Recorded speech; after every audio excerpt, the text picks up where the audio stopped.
Hello, everyone. Here I am with Joscho Stephan and Sven Jungbeck from Germany, and we're at Django in June teaching here, and they played a great show last night, great concert. We've been hanging out, having a good time, and drinking too many beers. You maybe. I didn't. I didn't drink. It's another interview. If you want to get more of these kind of interviews, I have several already on my channel, so check it out. And we're going to go ahead and get started. So I want to hear from both of you how you both got into gypsy jazz. But how did you get started? You started playing with your father was playing rhythm for you. Yeah. And you were telling me your grandfather. I mean, I guess you're gypsy. I did not realize that you have a. Yeah, my grandfather was a gypsy Hungarian.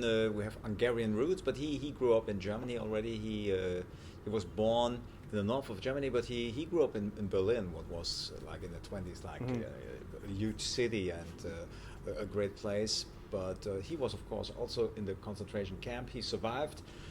He met my grandmother in Mönchengladbach. My grandmother was German. And we were surrounded by music. My grandfather didn't play music or guitar. My father did. And so that's the reason we ended up playing together. My father played Beatles stuff, music like this, the music of his youth with other musicians, and I grew up with that kind of music, listening to the Beatles stuff, learning the first few chords, then classical guitar, back to rock music, and then I found out about Django, and because of the reason that my father was able to play guitar, I asked him if he wanted to do the rhythm part for me, and so we checked out a lot of the stuff when I was like maybe 12, 13, 14 years old. Oh wow, incredible. And Sven, you? Oh, actually, my mom plays a couple of instruments. And she's not really like playing the instruments like on a professional level or something like that. But she's able to play guitar and play rhythm guitar for singing with the basic cowboy chords. But she's always picking the right chords. So if we sit out on the Christmas tree, and have Christmas, she will play the songs correctly without even knowing why, stuff like that. And by the time I got like 12 or 13, I was kind of hooked, and I tried playing the punk rock music that was available back then, and like Guns N' Roses, Nirvana, Metallica, all that stuff.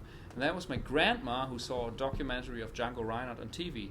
So I was there, and she was like, I saw this guy on TV. It was very interesting. He burned his hand, and But aside from that, he grew up one of the best guitar players in the world, and maybe you can watch it or check him out. So I said of course. And then a couple of weeks later, I saw a CD of Django Reinhardt in the grocery store where they used to have these CDs like in front of when you were just about to check out. There was some CDs. They're going for the impulse buy. Yes, it's a whole psychology of doing this. It was that, So, and I wouldn't have been hooked if it was for that name that I recognized, and it was like Django Reinhardt. So I just like took the CD with me, and it was not one of his albums. It was like a compilation or something like that, containing his best songs. But of course, Minor Swing was the first song that really hooked me. So, and then after a while, I started listening to that CD all the time. But there was no one around really to show me, So I knew nobody else who was playing that kind of music. I started figuring it out with my best friend Marcus Callion, who's by the way producing all my records and stuff. I went a guitar player and he went a studio guy, but actually we started out together playing the guitar and learning all these things, and we were just like hooked by Joe Pass and Django Reinhardt, Paco de Lucia. I mean, we played pretty shitty back then, but we were hooked, we were on fire, we loved it. You get the bug. Exactly. Yeah. So I just that's how my journey started, and then fortunately later in my life when I was studying music, there was a guy at the university coming up in the first grade when I was in the second grade. And he knew a couple of these chords, and taught me a couple of these chords, and he was very kind to me. He handed me a guitar, a Hoya guitar, the one, same model that your dad is playing, I think, And so that was my first gypsy jazz guitar. It was horrible to play and stuff, but I was very proud, And it took me, because YouTube wasn't invented yet, so it took me ages to learn all about the technique and stuff like that. It was really difficult. I remember those days. There's a site, hotclub.co.uk, that had like all these tabs that were horrible, and it's like that's not how you learn the music anyways. But it's like that's all there was, Anyways, so I'm gonna ask you some questions about practicing, as you've probably answered in other interviews and everything. But specifically, we were kind of talking last night, about your timing and stuff like that, and your answer was just kind of just like, oh, I just play that way, you know. Like, no. But you never, I try to describe, if I do workshops or if I do my online lessons, as good as possible what I'm doing, but it feels natural, of course, for you, the way how you play. Mm-hmm. But if we talk about timing and stuff like that, I always tell students that, if you learn a lick, something like this, that you first of all need to take care of the different parts. So this is part one. Yeah. Sometimes I was just practicing this part really slow to, let's say, to take care of the right hand technique. So it starts with down up down. Yeah. Maybe you just do this. Then you go on with the second part. This is the second part. Again, it's down up down because it's this triplet thinking. Yeah.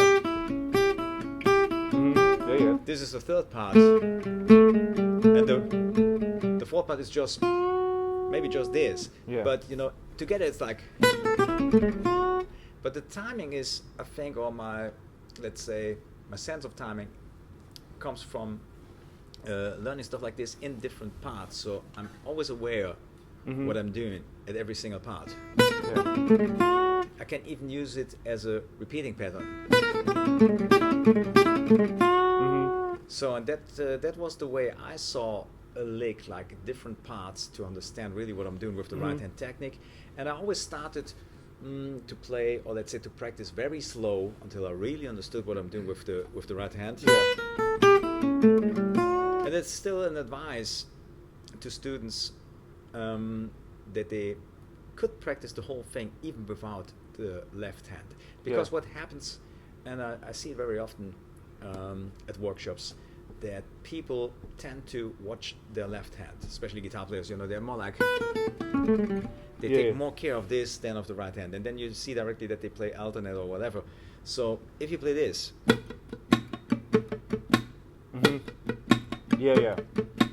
watch your right hand and try to get better. Picking the right notes with the right technique. That's what I did. Yeah. Just like it's like a percussion. You treat it like it's a drum, and then you add the harmony. Yes. Yeah, like that's a that helped me, especially if we talk about timing. Yeah. Yeah. So it must work even without the left hand. Okay. Awesome. Thank you. So let's talk about both you guys did 150 dates last year or something like that. That's more. That's a crazy amount of gigs. Congrats. Thank you very much. So when you guys pick a song, like a difficult song to play for your concerts, how do you put it together, and what's the process like of how long you prepare for a song? Is it just like you get together and you play it, or is it just like? I mean, there's one thing that I really remember. It was like Hallelujah, I Just Love Her. So yeah. So actually, we were on a gig. Usually, we are at gigs because we always play gigs, so we don't meet to rehearse. Yes. Obviously, we rehearse in the hotel room, which is it was tour, a beautiful gig on a German island, Spiekeroog. Yeah. There's a kind of a festival, so we had the whole day off, and we were sitting on the balcony, considering this as a good idea to play it in a kind of groovy way. And then first of all, we recorded this as a duo for your academy. Yes. But then we thought it's really a catchy song, so we got to do it with Volker. And then we had this one rehearsal, let's say, where we do this, and then usually all the three of us, we put together all of our ideas, see what works best. And I think we are very critical. And Joscho is also very mind open, so he's open to our ideas. Yes. But sometimes if the idea is not working, every single one of us has maybe the right to say, I think that's not working or whatever, know. Yeah. But I'm always I'm always in charge as a band leader to say, okay, let's go with that idea. I think this is the best one. Sure. But it's never like it's just my idea. It could be that it's Sven's idea, it's Volker's idea, or whatever. And sometimes sometimes we have like three good ideas, and then I'm the guy who's saying, okay, but we need to, let's say, pick one, and I would go for number two. And this is the way we play it. For example, Volker was playing the bass solo, and then Joscho was going just with one note, 16th notes, trying to accompaniment him, and I was going in, maybe we can do something like a Wolfpack part or something like that, with these where I just played, the same thing over and over, So Volker was playing bass solo, and then I thought maybe and Sven comes in later.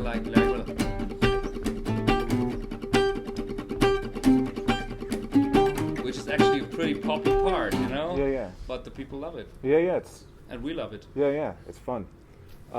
So, how much of your show would you say is like worked out, like or improvised? I mean, everything is worked out. Yeah, yeah. It's a show. Right. Yeah, yeah. But I mean, and it's sometimes it seems like people are like, oh, they worked out everything.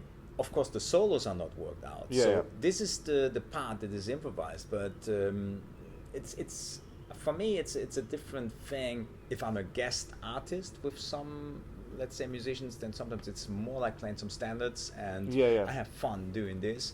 Or if we have a guest artist, then sometimes we have to change stuff. But if we work as a trio, then I think that's what I'm sometimes missing with some bands in that genre is if you're a trio, always with the same combination of, let's say, players, then I don't understand why you don't have arrangements, originals, and because we have so much days on the road where we are able to work on stuff.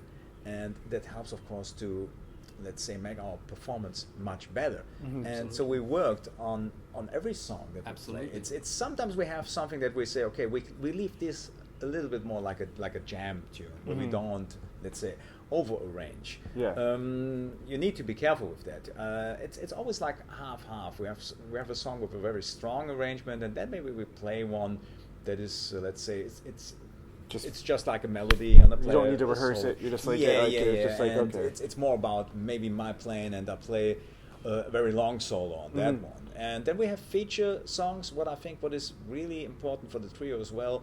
So features for Volker, where we know, this is a perfect spot for him to play a bass solo. We have some spots for Sven.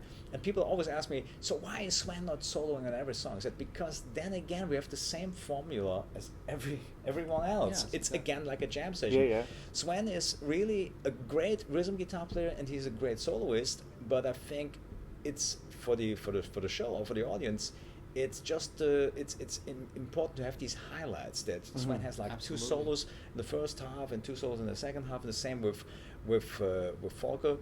And I'm the main soloist, but that helps me also to, let's say, play a bit more rhythm guitar than what I love to do. Yeah. But we don't want to have the same formula on every song: solo, bass solo, melody, and that's it. That's very not German of you. Yeah. I think what's also important kind of thing that we do together when we are on the car, because we're a lot on the car, the three of us. So we also listen to music together. Yeah. And then often it's like we listen to a song and think like that song maybe would work for our trio. Something like this just happened. When we were in California tour, we listened to like this Californian playlist, and this came up, and I said, "Oh, this is nice for the trio." And then we started just to play immediately in the backyard.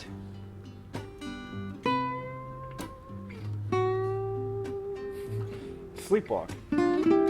Exactly. But it's not about playing it like this. Right, yeah. The most important part for me was to imitate a little bit the pedal steel feeling. Getting the bend in there. So the bending is really the interesting thing. And the time that you need to... Absolutely. And keeping it in tune, too. Yeah, and then the little vibrato on top. Or what I found out, even the whole step bending, what I would say in Gypsy jazz you never play, is really nice for the first... Absolutely. Yeah. Sounds even more like a pedal steel guitar. And it was funny. We were playing this song in California, and a guy came up and said, "Hey man, great, I love your show, fantastic." And at the end he said, "Yeah, I'm a pedal steel player myself." I said, "Oh, great. And so what are you doing?" He said, "Oh, I played with Tom Petty, with Eric Clapton, with Bruce Springsteen." Turned out it was Marty Rifkin. And stuff like this happens always on tour. And it was funny because Sleepwalk, he said, "Wow, one of my favorite songs." So that, he's a musician by himself, but that was a song that there was a reaction when he listened to it. And he said, "I'm a pedal steel player. That got me into playing pedal steel or whatever." Sure. So it's like everybody has like maybe memory of different songs, and that's what we also try when we put our set list together. Yes. Not to play just the usual stuff. So something that is maybe not just gypsy jazz. We play Piazzolla, we play Oblivion, we do Beatles stuff. We play sometimes Hey Joe. We have Jessica from the Allman Brothers is a song that we play. We have a lot of originals. We have some stuff that is more funky. We have stuff that is more like a reggae thing.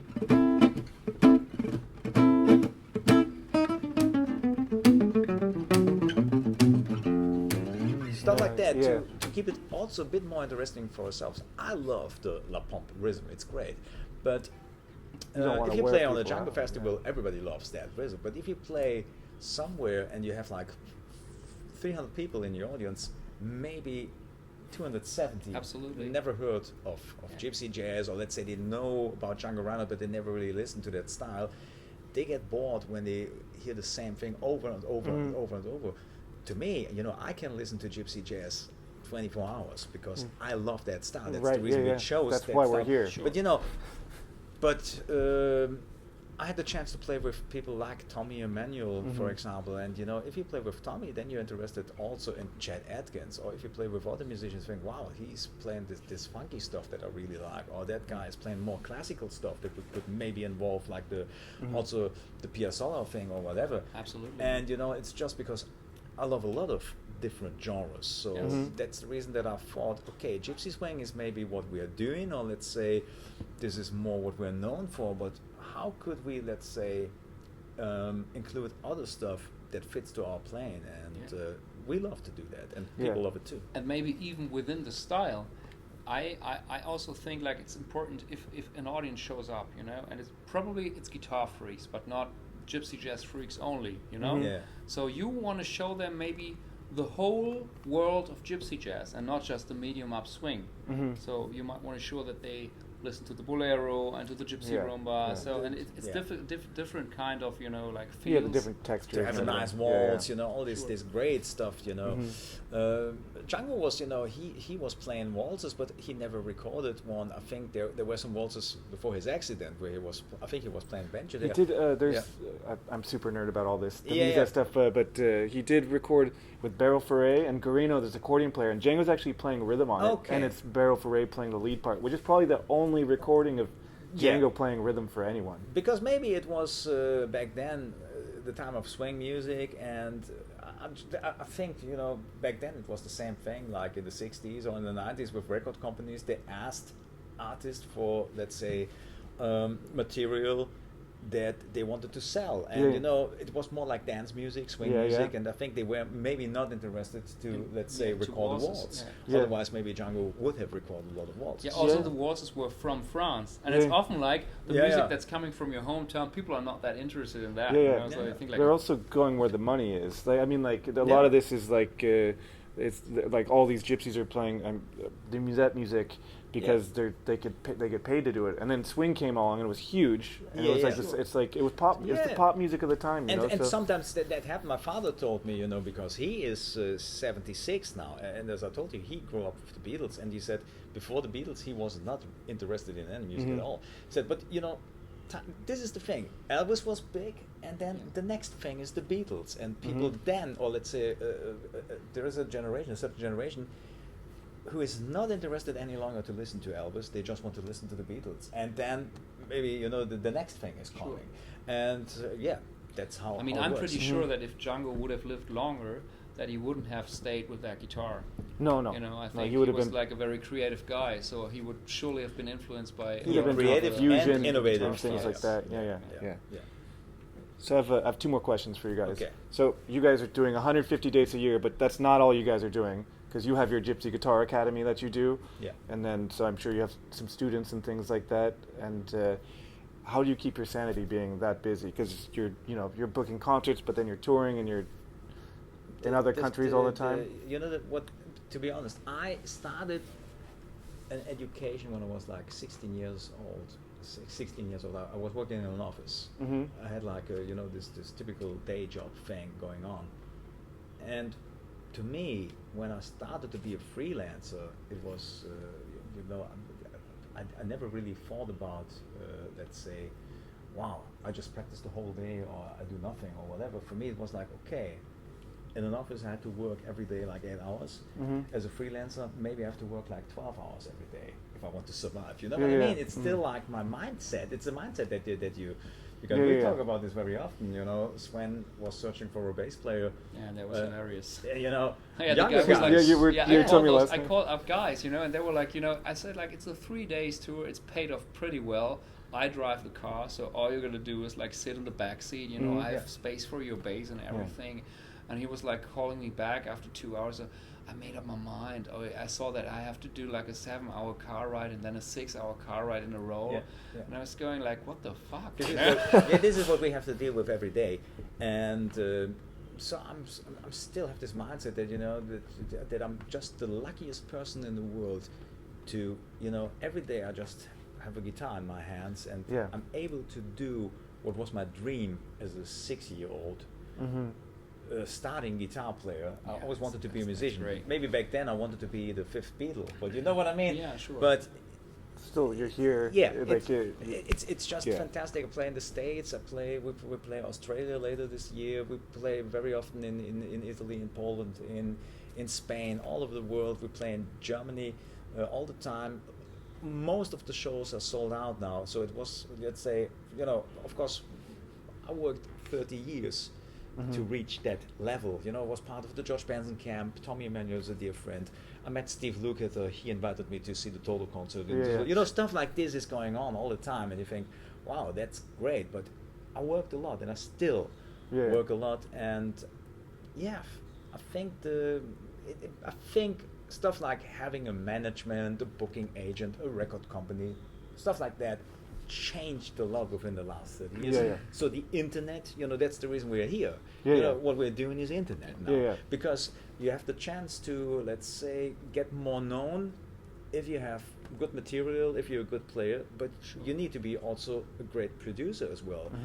You know, you need to set up a good, let's say, sound and you know, to edit the videos and stuff like this. It's a lot of work. And I know a lot of musicians who are not interested in doing that. They said, oh no, I just want to play my gig and I just want to... And then they're wondering when, I think, just by accident, my channel got big. Because we started also with when we did the Gypsy Guitar Academy, first of all, we just did like little teaser videos for the Academy. And then, I don't know why, out of the blue, we started with some performance videos. And they were really successful. And when COVID started in 2020, we decided to do a video every week. Because it was, before that time, maybe, let's say, every 2 months we put something on YouTube. But then we started to do it like every week, and that was a lot of work. Even, you know, at the COVID times we had more time to do that. And I just thought, okay, as soon as we start to be back on the road, it will be even harder to keep, you know, that pace, the track. But we're still, let's say, have so much material that we, you know, that we could upload. And we still work on the channel. It was not like, okay, now we're back on tour, so we don't take care of our channels, because we want to stay connected with the audience. And Sven, I think he had the experience with his channel, what is also, you have like more than 30,000 subscribers or whatever. And so he has a, let's say, very good channel, and people were laughing in the beginning when you started. I mean, there's still a couple of guys I making fun of that. I understand. All in my video, the proper course. It was a lot. I got to tell this to the people because it was like it happened accidentally. Right back then, my English was like pretty shitty, so I'm not really knowing how to say that right. So, and I was like missing out the word idiomatic. You knew that word. I have to be honest. I saw that and I was like, "What is this guy? Who is this guy doing this?" But you know, so people, I was like, you know, and maybe that even got me more clicks. Probably. To be honest, proper sounds much cooler than idiomatic. It works. It became kind of a trademark. I was working together with Robin Nolan for my album Invites, and this was also a pretty good idea because my YouTube channel got me this job. Joscho saw me on YouTube. So afterwards, I decided, so maybe I can just be even more visible, making a CD, inviting some good guests. You know, so I thought this was a good idea and also a dream because I wanted to meet these people, stuff like that. So I called Robin Nolan, video call, and he was like, "Mr. Proper Chords," which is like kind of funny, you know? But actually, it's like you gotta take risk and invest in yourself. because the Invites 1 was pretty expensive, of course, and the Invites Volume 2 too. But I got to invest in myself to have more gigs and stuff like that, and to be like part of the scene. And it's not, you can't stand still. There's no still stand. You always have to. Yeah, you can't. You know, we both visited Rick Beato. And it was funny. He was talking a little bit about his beginnings. He said, you know, I started with the first video. I didn't have a clue I just started talking or whatever. I mean, I said, then I had like 10 subscribers. That's what I'm doing. And then now. I had like 20 subscribers. And then I had 30. Now he has 5 million In subscribers. the beginning, we didn't even know about YouTube, right? Yeah. I think I told you before this week. So I loaded up this video just to share the chords where I had hard times finding those, you know, so I just wanted to give something back. So no, because back then I didn't know about monetization or that you could make money with it, you know, it was just out of reach. I didn't even think about it. Then like I never checked it back. And 5 years later there was a guy, man, you have 7,000 followers on YouTube. And I was like, oh yeah, okay, what does that mean? So can I make some? There is this app. What app? It's called YouTube Studio. You got to download it and you can see what the people are checking out. So, and this was the first time when I really realized that people were watching my videos actually. You know, years later, and then I uploaded a couple of videos more and stuff like that. But it's like, but once again, you know, when YouTube started, I'm not sure, 2006, 2007, there were some guys who uploaded videos of my performances that I did at the Chet Atkins convention, and these videos were really good, like 200,000 views, 300,000 views. But you know, it was not my channel, so I couldn't really do anything with that. And so I was almost pretty late in 2012 already with my own channel, because after, you know, it's always like in the beginning, you have the chance to get, let's say, big.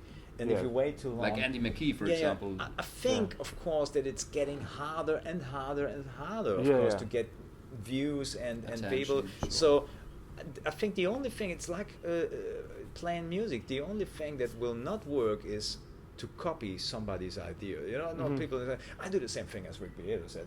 Good luck, but you know, he's like really special in what he's doing. You can't copy that. You need to find an own way. Like you sit here, you know, with the white shirt, asking us some weird questions, and you know, that's maybe. Exactly. It's maybe your thing. Yeah, it's my thing, yeah. Absolutely. Are they that weird? Okay, final question. Yes. What if you guys could give any advice to young musicians out there, what would it be? Yeah, I think we already had kind this of went through a lot of it, When we you know, what is the advice? The thing is, first of all, you need to find out, do you want to travel or not? Yes. You know what I mean? Do you want? Do you? Can you even travel? Yeah. Do you think more of yourself as a teacher? Do you think somebody who wants to play local? So then you have to play maybe with 10 different bands, or you know, and stay local. Or you want to make your own career. The thing is, you know, it always sounds so simple. We say, oh, don't give up and work on you know, on your skills and on your dreams or whatever. But it's. People always ask me like, "Wow, you're so successful." I said, "Yeah, it just took me like 30 years I mean, to get there." You know what I mean? I started when I was 16. But it's like, I don't know, if people can't see why, it's pretty fucking obvious. You work all the time. Yes. Like, and that's the thing that people always think, "Wow, you know, they are lucky. They're traveling all the world." You know, we're working all the time. We're driving all the time. We're working on new stuff all the time. We record stuff. And you're getting up in the morning and you're and handling other logistics. I mean, we literally run our stuff at the hotel room, right? Like all the things that I sell on PayUp, you know, like these transcriptions. I always prepare those in the hotel room. That's how I make use of the time. And you see, one thing is, you asked us if we do this interview with you. We could have said no. You know what I mean? But why? If there is a chance to do something that is, it will help you maybe to get a few more people. It will help us maybe to, let's say, get a few more people who find out about us. So, but it's always time that we need to invest to do that. You know, it's the most valuable asset. It's the time. Maybe some practical advice for students, because that's what I told the guys. It's like, if you have bands, it's usually you have the situation that people like to play, but then they do not really convince their bandmates to do the same thing all together. You know, everybody has his favorite song, and the other ones just like say, oh, now it's his favorite song, waiting for my solo and my song to come, you know. And I think it's a good idea to convince the people of what you want to do and really make them do it.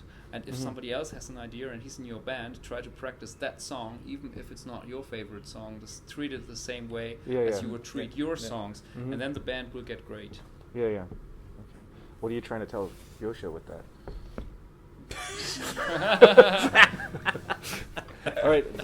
Thanks for doing this interview. I mean, it's been a crazy busy week for all of us and everything, so I really appreciate it. Thank you very much. Anyways, check out Joscho and Sven's YouTube channel. I'll put links down below to those so you can go find them, and your Gypsy Jazz Academy, and I'll put that in there too.